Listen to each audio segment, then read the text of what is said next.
नमस्कार मित्रांनो, ध्यान साधनेच्या या प्रवासात आज आपण अशा वळणावर उभे आहोत जिथे प्रत्येक साधक कधी ना कधी अडखळतो.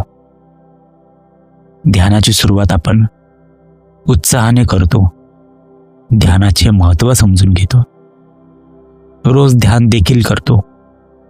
पण काही दिवसानंतर हळूहळू आपली बैठक विस्कळीत व्हायला लागते. आज आपण या विस्कळीतपणाच्या मुळाशी जाणार आहोत. बऱ्याचदा साधक विचारतात, सुरुवात तर खूप छान प्रकारे होते, खूप उत्साहाने होते, पण 4-5 दिवसानंतर हा उत्साह हळूहळू कमी व्हायला लागतो, ध्यानाचा अवधी कमी व्हायला लागतो. असे का होते? तर याचे उत्तर तुमच्या मेंदूच्या रचनेत दडलेले आहे. आपण जेव्हा ध्यानाला बसतो तेव्हा आपण मुक्त होण्यासाठी बसत नाही, तर आपण ध्यानाला बसताना काहीतरी मिळवण्यासाठी बसतो.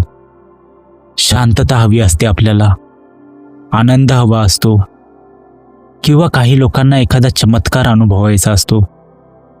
आत्ताच काहीतरी दिव्य चमत्कार झाला पाहिजे, डोळ्याच्या मधोमध लाईट लागला पाहिजे, असा काही जणांना अपेक्षा असते. भगवान बुद्ध म्हणतात की कुठलीही तृष्णा हे सर्व दुःखाचे मूळ आहे. तुम्ही ध्यान साधनेमध्ये देखील हीच वृत्ती ठेवता.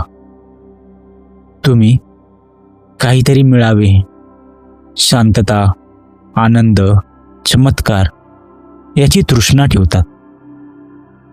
त्यामुळे ध्यान ही एक साधना न राहता, एक व्यायाम न राहता, तो एक व्यवसाय बनतो. तुम्ही जेव्हा 4-5 दिवस ध्यान करता तेव्हा तुम्हाला शांतता मिळत नाही, तुमच्या मनातील बैचेनी कमी होत नाही, विचारांची संख्या कमी होत नाही. तेव्हा मन बंड पुकारते, शरीर विद्रोह करते. ध्यान म्हणजे काही घडवणे नाही, तर जे घडत आहे ते फक्त पाहणे असतं, अनुभव करणे असतं. तुमचे मन हे हजारो वर्षांच्या संस्काराने घडलेले असते. या मनाला अस्वस्थ राहण्याची सवयच असते. तुम्ही त्याला कितीही शांत करण्याचा प्रयत्न करा, त्याची सवय बदलत नाही. तुम्ही त्याला अचानक शांत बसायला सांगता तेव्हा त्याला स्वतःच्या अस्तित्वाची भीती वाटायला लागते. त्यामुळे मन विद्रोह करायला लागतं. मन काय असतं? मन विचारांची गर्दीच असते. जेव्हा ही गर्दी हळूहळू ध्यान साधनेद्वारे कमी व्हायला लागते तेव्हा मी म्हणजे कोण याचा साक्षात्कार व्हायला लागतो. मी हे जेव्हा अनुभवायला येतं तेव्हा आपल्यातील इगो, अहंकार हे हळूहळू कमी व्हायला मदत होते. आणि मनाला हे नको असतं. मनाला अहंकार वाढवायचा असतो, लोभ वाढवायचा असतो, लालसा वाढवायची असते. यासाठी मन नवीन नवीन बहाणे शोधत असतं. आज पाठ दुखते, आज काम जास्त आहे, आज थकूनच गेलो, आज कंटाळा आला, असे मन वेगवेगळे बहाणे बनवतं. खरं तर आपण रिकामेपणाला घाबरतो, एकटेपणाला घाबरतो. ओशो म्हणतात, माणूस एकटा पडला की त्याला स्वतःचा चेहरा दिसायला लागतो, आणि स्वतःचा चेहरा माणसाला नको वाटतो. म्हणूनच आपण मोबाईल, टीव्ही, इतरांसोबत गप्पा यामध्ये स्वतःला गुंतवून ठेवतो. माणूस स्वतःला पाहण्यास तयार होत नाही. ध्यान तुम्हाला त्या आरशासमोर उभे करते जिथे तुम्ही स्वतःला पाहू शकता. जोपर्यंत तुम्ही स्वतःमधील कुरूपता पाहणार नाही, म्हणजेच विचारांचा गोंधळ, तुमच्यातील अहंकार पाहणार नाही, तोपर्यंत तुम्ही ध्यानामध्ये सातत्य टिकवून ठेवू शकत नाही.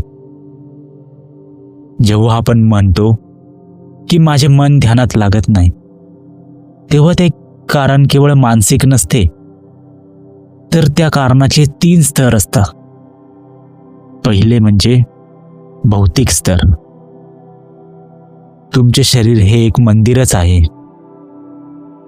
जर तुम्ही या शरीरामध्ये खूप अति भोजन केले, खूप जास्त जेवण केले, तर तुमच्या शरीरातील सर्व ऊर्जा ही पचनक्रियेमध्ये गुंतून जाते. म्हणून बुद्धांनी मित्त आहार म्हणजेच मर्यादित आहार असे भिक्षुकांना करण्याचा आग्रह केला होता. शरीर जड असेल तर चेतना चांगल्या प्रकारे काम करू शकत नाही. पाय दुखणे किंवा पाठ वाकणे हे केवळ शारीरिक लक्षणे नाही, तर ती तुमच्या मनाची अस्थिरता शरीरामध्ये उतरलेली असते. दुसरा आहे ऊर्जा स्तर. आपल्या शरीरामध्ये प्राण ऊर्जा प्रवाहित होत असते.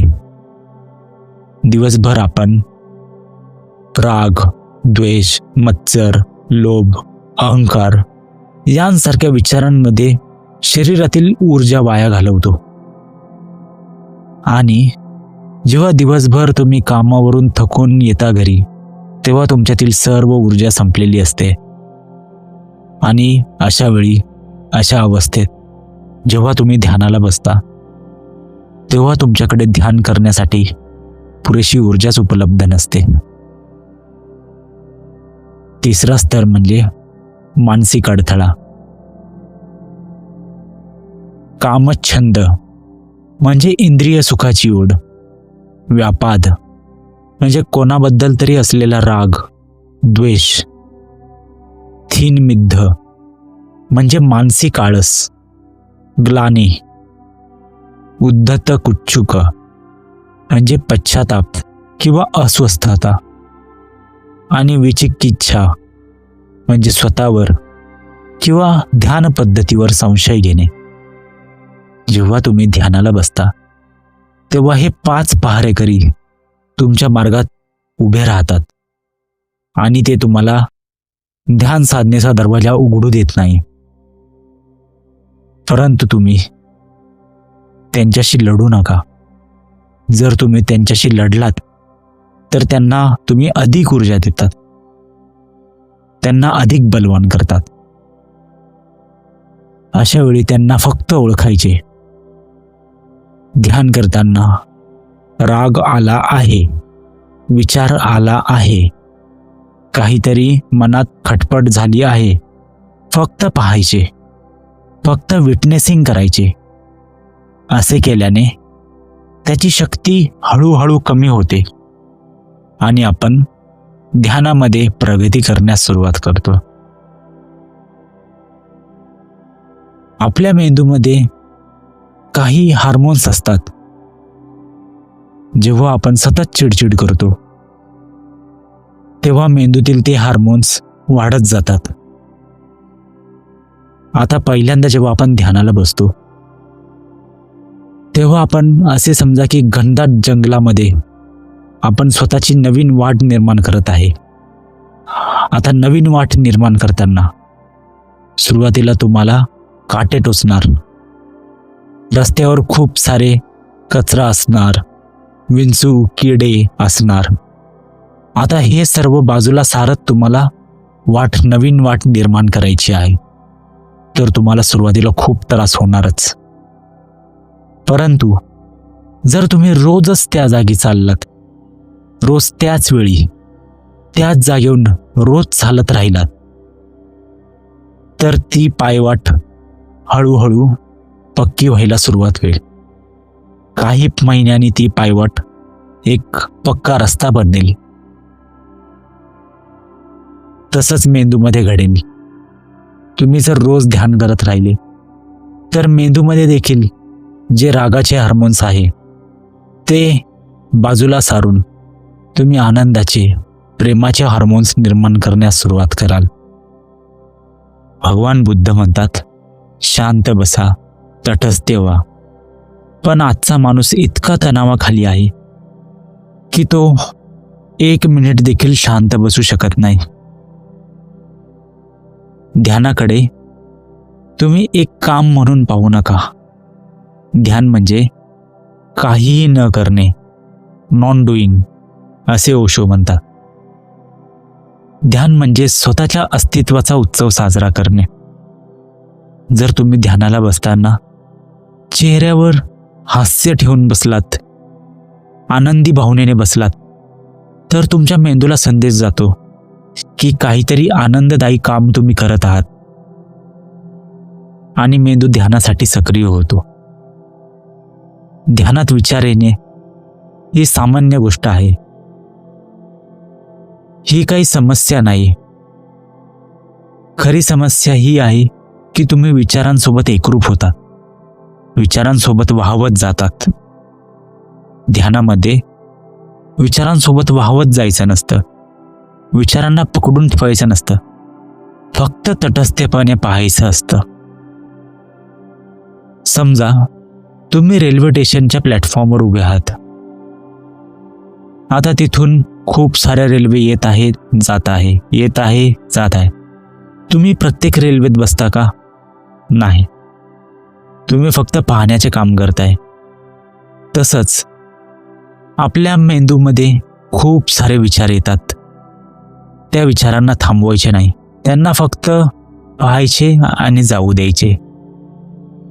जेव्हा तुम्ही विचारांचे प्रेक्षक बनता तेव्हा विचारांची साखळी हळूहळू कमी व्हायला लागते आणि ती तुटून जाते. हीच खरी ध्यान साधना आहे. ध्यानातील सातत्य हे इच्छाशक्तीवर अवलंबून नसते, तर ते अवलंबून असते बुद्धिमत्तेवर. आपण पहिल्याच दिवशी हिमालयाच्या टोकावर चढण्याचा प्रयत्न करतो. तसे करू नका. स्वतःला सांगा, स्वतःला समजवा की आज मी फक्त 5 मिनिटे ध्यानाला बसणार आहे. 5 मिनिटे कोणीही बसू शकतं. तुम्ही 5 मिनिटे बसा आणि 5 मिनिटे पूर्ण झाल्यावर उठा. तेव्हा तुमच्या मेंदूला ध्येय पूर्ण केल्याचा आनंद होईल. काहीतरी अचीव केले असे मेंदूला वाटेल आणि तुमच्या मेंदूमध्ये सकारात्मक लहरी निर्माण होतील आणि त्यामुळे मेंदूला मोटिवेशन मिळेल. तेव्हा मेंदूला सातत्याची सवय लागेल. हळूहळू वेळ वाढवणे सोपे असते. हळूहळू तुम्ही 5 मिनिटाचा 10 मिनिटं, 10 मिनिटाचे 20 मिनिटं हळूहळू करा. त्यामुळे तुम्हाला सातत्याची सवय लागेल. ध्यानाला तुमच्या आधीच्या एखाद्या पक्क्या सवयीसोबत जोडा. तुम्हाला जर काही सवय असेल तर ती सवय ध्यानाशी जोडण्याचा प्रयत्न करा. जसं की सकाळी अंघोळ झाल्यावर मी 10 मिनिटे ध्यान करणार असं निश्चित करा. ही सवय लावा. म्हणजे जशी तुम्ही अंघोळ केला त्यानंतर तुम्ही 10 मिनिटे ध्यानाला बसलाच पाहिजे, अशी सवय लावा रोज. ध्यान साधण्यासाठी घरातील एकच जागा निवडा. दररोज जागा बदलू नका. कारण जर तुम्ही एकच जागा फिक्स केली तर हळूहळू त्या जागेत तुमची ध्यानाची स्पंदने साचू लागतात. मग अशा जागेवर जेव्हा तुम्ही गेलात, कोणत्याही अवस्थेत गेलात, तर तुमचे मन शांत होते आणि तुम्हाला तेथे ध्यान लवकर लागते. माणूस आहे, कधी ना कधी चूक होतेच. एखादा दिवस चुकला तर स्वतःला दोष देऊ नका. गिल्टी करायची नाही. गिल्ट हा ध्यानाचा सर्वात मोठा शत्रू आहे. पण दुसऱ्या दिवशी कुठल्याही परिस्थितीत ध्यानाला बसा. एखादा दिवस ध्यान सुटलं चालेल, पण स्वतःला दोष देऊ नका. सवय लावा. ध्यानाचे फळ हे शेअर मार्केट सारखे नसते की रोज किंमत वाढलेली दिसेल. हे एका झाडासारखे असते. तुम्ही जमिनीमध्ये एक बी टाकता आणि त्याला रोज पाणी घालता. पण झाड वाढलेली दिसत नाही. पण 6 महिन्यानंतर, 1 वर्षानंतर जेव्हा तुम्ही पाहता, तर तेव्हा एक तेथे वृक्ष उभा राहिलेला दिसतो. पूर्वी कोणी ओरडले की तुम्ही लगेच ओरडायचे. आता ध्यानामुळे तुमच्यात एक पॉज निर्माण होतो. तुम्ही शांतपणे पाहू शकता की समोरचा माणूस दुःखी आहे म्हणून ओरडत आहे, आणि तुम्ही थांबून, एक क्षण थांबून तुम्ही प्रतिक्रिया देणार. हा काही क्षण थांबण्याचा जी क्रिया आहे, हा जो पॉज आहे, हेच तुमच्या ध्यानाच्या सातत्याचे फळ आहे. अनुशासन हा शब्द अनेकांना सैनिकी शब्द वाटतो, पण अध्यात्मामध्ये अनुशासन म्हणजे शिष्यत्व असते. स्वतःच्या आत्म्याचे शिष्य होणे म्हणजे अनुशासन. जेव्हा तुम्ही स्वतःला सांगता की काहीही झाले तरी मी ध्यान करणारच, तेव्हा तुम्ही जगाला सांगत असता की माझे मानसिक आरोग्य हे कोणत्याही कामापेक्षा मोठे आहे. हे स्वार्थी असणे नाही, तर ते स्वतःचा आदर करणे आहे.